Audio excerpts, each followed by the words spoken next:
मेरे अंतिम शब्द। बुद्ध। आप मानो न मानो, मैं बुद्ध बोल रहा हूं। मुझे अच्छी तरह याद है, मेरी तबीयत बुरी तरह बिगड़ गई थी। मुझे समझ आ ही गया था कि वो मेरी अंतिम सांसें चल रही हैं। उस समय 25 वर्षों से मेरे साथ रह रहा मेरा शिष्य आनंद भी मेरे साथ था। निश्चित ही मेरी ये हालत देख वो बहुत दुखी हो गया था। इधर उसका ये हाल देख मैं आश्चर्यचकित था कि यदि उसे सिर्फ मेरी संभावित मृत्यु से इस कदर दुख पकड़ रहा है, तो फिर उसने जीवन भर मुझसे सीखा क्या? मेरे साथ 25 वर्ष रहने वाले शिष्य तक का यदि दुख से छुटकारा नहीं हुआ है, तो फिर बाकियों ने मुझसे क्या ग्रहण किया होगा? और मजा ये कि अभी मैं इस आश्चर्य से बाहर आया भी नहीं था कि आनंद ने मुझे दूसरे आश्चर्य में डाल दिया।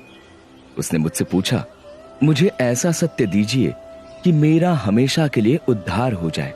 अब मैंने क्या जीवन भर असत्य कहा था, जो अंतिम वक्त कोई महान सत्य अपने प्रिय शिष्य को देकर जाता? और फिर मैं किसी को सत्य देने वाला कौन? मैं तो सिर्फ राह दिखा सकता हूं। बाकी तो सही मार्ग पर चलकर सत्य मनुष्य को स्वयं पाना होता है। किसी मनुष्य के पास किसी को कुछ देने की या किसी से कुछ छीनने की क्षमता ही कहां होती है। सो मैंने उससे कहा, भाई आनंद, अप्प दीपो भव, यानी अपने दीप स्वयं बनो। अब जब मैं साक्षात था तब भी मेरे अंतिम शब्द यही थे, और आज 2500 वर्ष बाद भी मैं आपसे यही कह रहा हूं कि अप्प दीपो भव, यानी अपने दिए स्वयं बनो। और सच कहूं तो ये मेरे मुख से निकले तमाम शब्दों और व्यवहारों का सार है। मैं दावे से कहता हूं कि यदि आप इसे गांठ बांध लेंगे तो आपका तत्क्षण उद्धार हो जाएगा। मुझे राह दिखानी थी तो दिखाकर चला गया। अब उस राह पर चलकर अपना सत्य आपको पाना है। इसमें मैं कुछ और नहीं कर सकता।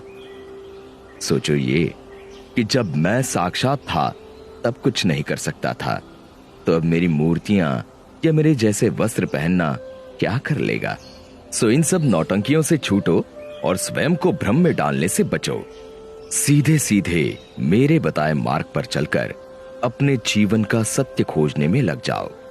विश्वास जानो कि अपने द्वारा अपना उद्धार करने के अलावा तुम्हारे पास अन्य कोई मार्ग नहीं। आपको अपना दीप बनकर अपने को रोशन स्वयं ही करना पड़ेगा।